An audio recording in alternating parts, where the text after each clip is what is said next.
అందరికీ ఎలా ఉన్నారు? నేను బ్రేక్ఫాస్ట్ నుంచే వీడియో షూట్ చేశాను ఇవాళ అర్థం ఇది నిన్నటి వీడియో. యాక్చువల్లీ నిన్న కూడా కాదు, మొన్నటి వీడియో ఇది. నేను అది కొంచెం ఇడ్లీ పిండి మిగిలిపోతే ఇంట్లో అది బ్రేక్ఫాస్ట్గా వేసేసాను.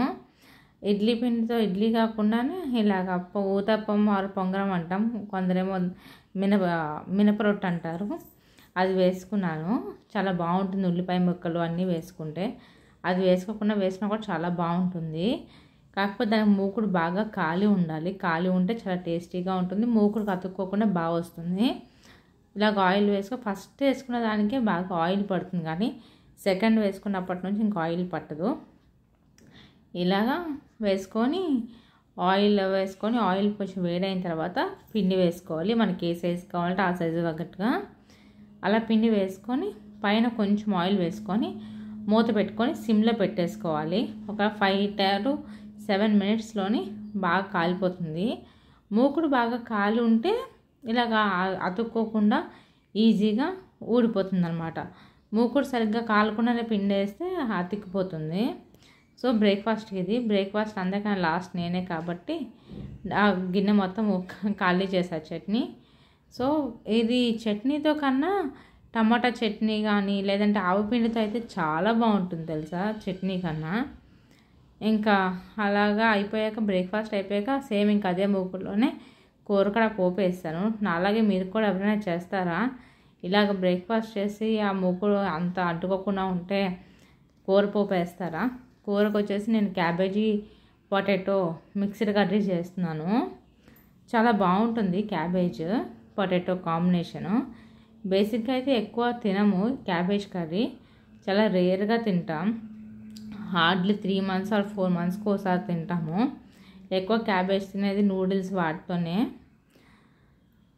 సో ఇవాళ వెజిటబుల్స్ ఏం లేవని చెప్పేసి ఫైనల్గా క్యాబేజ్ ఉంటే క్యాబేజ్ పొటాటో కాంబినేషన్లో కర్రీ చేసేస్తున్నా. ఇది 2 పూటలకి సరిపోయేలా కర్రీ చేస్తాను. మ్యాక్సిమం నేను 2 పూటలకి ఒకేసారి కర్రీ చేస్తాను, డిన్నర్కి లంచ్కి. ఎప్పుడైనా కర్రీ లేదు అన్నప్పుడు ఇంకా ఈవినింగ్ వేరే కర్రీ ఆప్షన్ వెతుకుతాను తప్ప. ఇలా చేసుకోవడం వల్ల ఈవినింగ్ ఇంకొక పని ఏదైనా చేసుకునేలా ఉంటుంది కదా. లేకపోతే మళ్ళీ ఈవినింగ్ కూడా సేమ్ కర్రీ చేయాలి అన్నీ చేయాలి అంటే మనకి డిన్నర్ కూడా బాగా లేట్ అవుతుంది. సో కర్రీలోగా పోపు వేసేసుకొని పెట్టేసుకున్నాక ఇలా నేను మార్నింగ్ లేవగానే మిషన్ వేసేసాను. కాకపోతే బట్టలు ఆడడానికి టైం సరిపోలేదు. ఇంకా అందుకే బ్రేక్ఫాస్ట్ అన్నీ అయిపోయాక కర్రీ కూడా పోపు వేసేసి ఇంకా కర్రీ అయ్యేలోపు బట్టలు ఆరేసి వద్దామని చెప్పి బట్టలు ఆరేసేస్తున్నా. బేసిక్గా నేను బట్టలు అవన్నీ బాల్కనీలో వేసుకుంటా, టెర్రస్ మీదకి వెళ్ళను ఎప్పుడైనా హెవీ లోడ్ ఉన్నప్పుడు తప్ప. పెద్ద ఏసీ బ్లాంకెట్ అవి వాష్ చేసినప్పుడు మేడ మీదకి వెళ్ళి వేస్తాను, సోఫా కవర్స్ అలాంటివి. మామూలుగా అయితే ఇంకా నేను అన్ని ఇలా బాల్కనీలోనే పైన క్లాత్ హ్యాంగర్స్ పెట్టేసుకున్నాము, వాటికి వేస్తాను. ఇంకా ఇంకా డోర్ మ్యాట్స్ అవన్నీ ముందు రోజు ఈవినింగ్ వాష్ చేసేసాను. వాష్ చేసి ఆరేసాను, ఆరిపోయాయి, అవి కూడా తీయాలి. ఇంకా బట్టలన్నీ ఆరేసేసుకొని ఇక్కడ బయట ఎదురుగా తాళ్ళ మీద వేసుకునే కన్నా ఇలా క్లాత్ హ్యాంగర్స్ వేసుకోవడం వల్ల హ్యాపీగా చాలా బాగుంటుంది. తగలకుండా రెయిన్ వచ్చినా కూడా తలకి తగలకుండా తడిసిపోకుండా ఉంటాయి. ఫైనల్గా నేను బట్టలన్నీ ఆరేసి వచ్చేలోపు క్యాబేజీ పొటాటో 2 మగ్గిపోయాయి. ఇందులో క్యాబేజ్లో వాటర్ అంతా పోయేంతవరకు మగ్గితేనే టేస్ట్ బాగుంటుంది. అలా పొటాటో క్యాబేజ్ 2 మగ్గిపోయాక ఇంకా టొమాటోస్ కూడా యాడ్ చేసేసుకున్నా. నేను బేసిక్గా ఎక్కువ కర్రీస్లోని వాటర్ అనేది యాడ్ చేయను, జస్ట్ ఆయిల్ నెక్స్ట్ వెజిటేబుల్స్ నుంచి వచ్చే వాటర్తోనే మగ్గిస్తాను. వాటర్ కూడా ఎక్కువ వేయను, ఆయిల్ కూడా ఎక్కువ వేయను. ఆయిల్ ఒక 1-2 tablespoons వేసేసి ఆ వెజిటబుల్స్లో వచ్చే వాటర్తోనే మగ్గిపోతుంది కర్రీ అంతా బాగా. అలా చేస్తే నాకు ఎందుకో టేస్ట్ అనిపిస్తుంది, అందుకే అలాగే చేస్తాను. నేను ఫైనల్గా టమాటోస్ కూడా బాగా మగ్గిపోయాక ఒకసారి బాగా కలిపేసుకున్నా. ఇలా బాగా కలుపుకొని ఫైనల్గా కారం వేస్తాను. ఇక్కడ అదిరా కోసం ఏమీ స్పెషల్గా నేను కర్రీ పక్కకు తీయను. మేము కారం అనేది కొంచెం తక్కువే వేసుకుంటాము. దానికి ఎలాగో కొంచెం నెయ్యి లేదా నువ్వుల నూనె, పల్లి ఆయిల్ అలాంటిది కొంచెం వేసి అన్నంలో పెడతాను. సో కారం అనేది సరిపోతుంది. ఇలా వేసేసుకొని ఒకసారి బాగా కలిపేసుకొని మూత పెట్టేసుకొని ఒక 2 minutes ఉంచి స్టవ్ ఆపేసాను. ఇంకా పక్కనే నేను కర్రీ అవుతుంటేనే పక్కన రైస్ కూడా పెట్టేస్తాను. రైస్ కూడా ఆల్మోస్ట్ అయిపోవచ్చింది. ఇంకా ఈలోపు కొంచెం స్నాక్స్ ఏమైనా ఇద్దామని చెప్పేసి అదిరాకి డ్రై ఫ్రూట్స్ ఉన్నాయి, బాదం, కాజు. ఇంకా తనకి ఇస్తున్నా. తనకి ఇస్తూ కూడా నేను కూడా ఒక 3-4 బాదం తింటూ ఉంటాను రోజు. అలా అయిపోయాక నెక్స్ట్ కర్రీ, నెక్స్ట్ వచ్చేసి టమాటా పెరుగు పచ్చడి చేద్దామని పెట్టాను. పెరుగు ఉండిపోతున్నది, సో ఉంది కదా అని చెప్పేసి పులిసిపోతే తినమని చెప్పి ఇంకా పెరుగు పచ్చడి చేసా టమాటా. ఇది చాలా బాగుంటుంది, రైస్లోకైనా చపాతీతో కూడా బాగుంటుంది. కొంచెం ఆయిల్ వేసేసుకొని పప్పులన్నీ పోపు వేసేసుకున్నాక ఇందులో కొంచెం ఇంగువ వేసుకోవాలి. ఇంగువ, ఎండుమిరపకాయలు కూడా వేసేసుకొని అవి ఒకసారి ఫ్రై అయిన తర్వాత ఉల్లిపాయ ముక్కలు, పచ్చిమిర్చి, కరివేపాకు ఇవన్నీ వేసుకొని ఉల్లిపాయ జస్ట్ ఒక 20% ఉడికితే చాలు. అంటే జస్ట్ రా స్మెల్ పోతే సరిపోతుంది, మరీ ఎక్కువ ఉడకక్కర్లేదు. ఆ తర్వాత ఇందులోని సాల్ట్ అలాగే కొంచెం పసుపు కూడా వేసుకున్నా. కారం అయితే వేయం, పచ్చిమిర్చి ఎండుమిర్చి నుంచి వచ్చే కారంతోనే. ఆ తర్వాత కొంచెం కొత్తిమీర అలాగే టమాటా ముక్కలు కూడా వేసేసుకున్నాను. ఇలా ఇవన్నీ వేసేసుకొని ఒకసారి బాగా కలుపుకున్నాను. ఒకసారి బాగా కలుపుకొని మూత పెట్టేసుకోవాలి. సో టమాటాలు అనేది బాగా ఎక్కువ మగ్గిపోకూడదు, జస్ట్ అలా మగ్గాలి.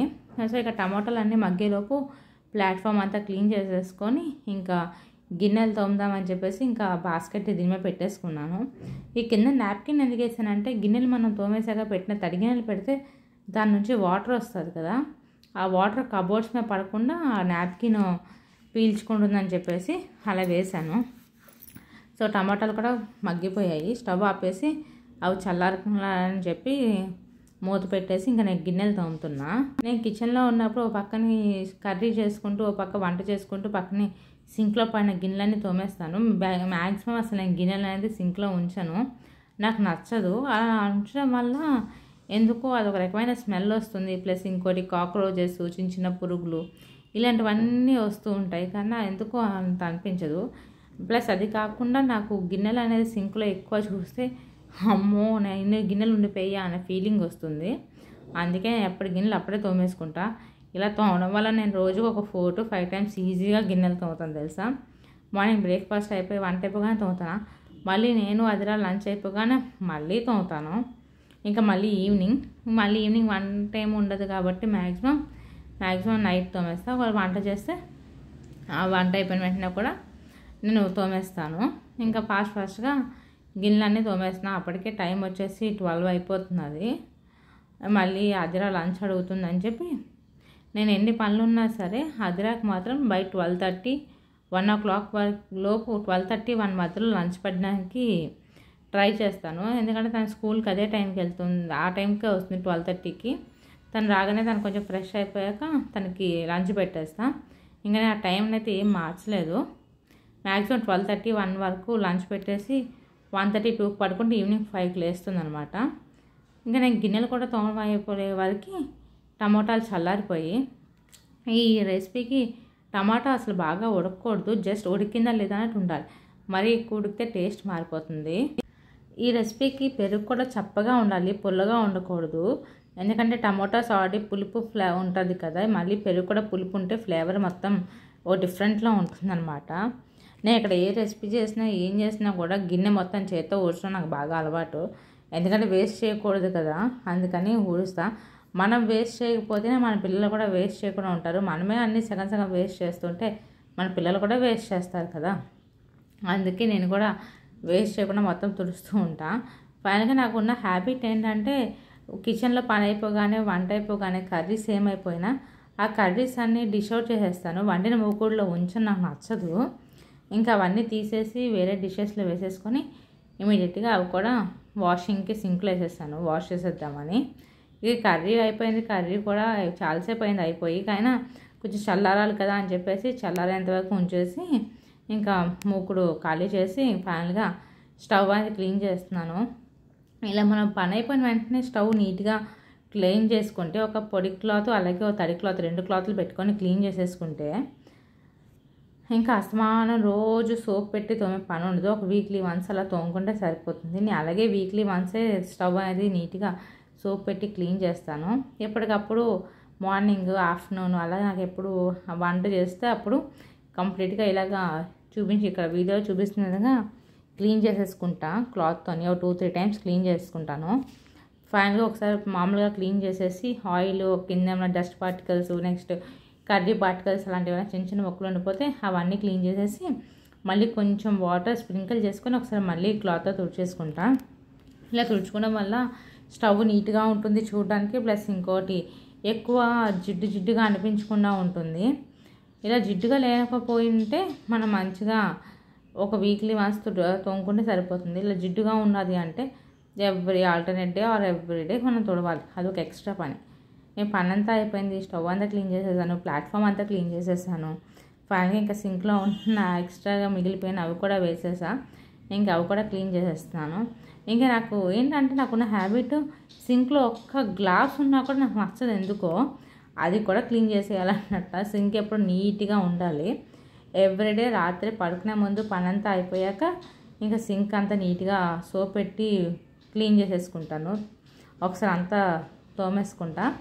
నెక్స్ట్ డే మార్నింగ్ లేచేవారికి ఫ్రెష్గా నీట్గా పొడిగా ఉంటుంది. నేను నైట్ ఏ టైం అయినా సరే గిన్నెలు తోమేసి సింక్ అంతా క్లీన్ చేసేసుకునే పడుకుంటా. అందుకు అదొక సాటిస్ఫాక్షన్ అనమాట. లేకపోతే అలా పడుకోకపోతే అంతా కిచెన్లో వదిలేసి వెళ్ళిపోయి పడుకుంటే నాకు ఎందుకో నిద్ర పట్టదు. మార్నింగ్ లేవగానే అదే బ్రెయిన్లో ఉంటుంది గిన్నెలు ఉన్నాయని, అందుకని అంతా చేసేసుకుంటా. డేలో కూడా అంతే, నీట్గా క్లీన్ చేసుకున్నాక నేను రిలాక్స్ అవుతాను.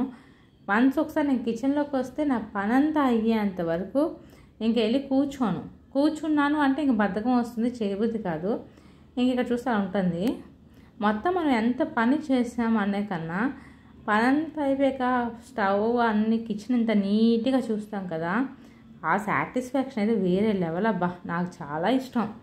ఇంకా అన్నీ అయిపోయి అంతా అయ్యేలోపు మా ఆయన్ని నేను సమ్మర్ స్టార్ట్ అయినప్పుడు కిచెన్లో ఫ్యాన్ కావాలి అని అడిగితే సమ్మర్ ఎండింగ్ అయ్యే టైంకి ఆర్డర్ పెట్టారు, ఇప్పుడు వచ్చింది. ఆ తర్వాత ఇంక ఈవినింగ్ మా పాప చాలా రోజుల నుంచి అదిరా అయితే పాపం తనకి హాలిడే స్టార్ట్ అయినప్పటి నుంచి అడుగుతోంది, మమ్మీ జంతికీలు చేయి మమ్మీ అని. నేను మాత్రం ఈ ఎండకి భయపడి స్టవ్ దగ్గర నించోలేక అది చేయట్లేదు. ఇంక వాళ్ళు ఇలా కాదని చెప్పి ఎలాగైనా చేయాలని ఫిక్స్ అయ్యి ఈవినింగ్ ఏం పని లేదు, డిన్నర్ ప్రిపేర్ చేసే పని లేదు, కర్రీస్ అన్నీ ఉన్నాయని ఈవినింగ్ చేశాను. చాలా బాగా వచ్చాయి. ఈ వీడియో కూడా నేను షేర్ చేశాను, సపరేట్గా ఒక వీడియో పోస్ట్ చేస్తాను నేను. పిల్లలు తినడానికి అయితే మాత్రం చాలా క్రిస్పీగా సాఫ్ట్గా భలేగా ఉన్నాయి తెలుసా. నేను ఇది కంప్లీట్ మెజర్మెంట్స్తో ఎడిటింగ్ అయిపోయాక పోస్ట్ చేస్తాను, మీరు కూడా ఒకసారి ట్రై చేయండి. సో ఇదేనండి నా వ్లాగ్, మీకు నచ్చిందా? ప్లీజ్ నాకు సపోర్ట్ చేయండి. నేను కొత్తగా స్టార్ట్ చేశాను కదా, మీరు అందరూ సపోర్ట్ చేయడం వల్ల నాకు ఇంకా ఇంట్రెస్టింగ్ పెరిగి బాగా సపోర్ట్ వస్తున్నదని చెప్పి ఇంకా మంచి మంచి వీడియోస్ చేస్తాను. అలాగే మంచి టిప్స్, మీకు ఎన్నో యూస్ఫుల్ అయ్యే వీడియోస్ కూడా నేను పోస్ట్ చేస్తాను. సో చాలా బాగున్నాయి జంతికీలు, అదిరాగైతే బాగా నచ్చాయి. ఆ మమ్మీ చాలా క్రిస్పీ ఉన్నాయి మమ్మీ అంటున్నది. ఇంకోటి ఏంటంటే అదిరా పిలిచేది వీటిని స్టాండింగ్ లైన్స్, స్లీపింగ్ లైన్స్ అని పిలుస్తుంది. ఎందుకంటే తనకి ఫస్ట్ స్ట్రోక్స్ అలవాటు చేసినప్పుడు, స్ట్రోక్స్ నేర్పించినప్పుడు ఇది ఒకటి పడుకోబెట్టి ఒకటి నించోబెట్టి స్టాండింగ్ లైన్, స్లీపింగ్ లైన్ అని అలా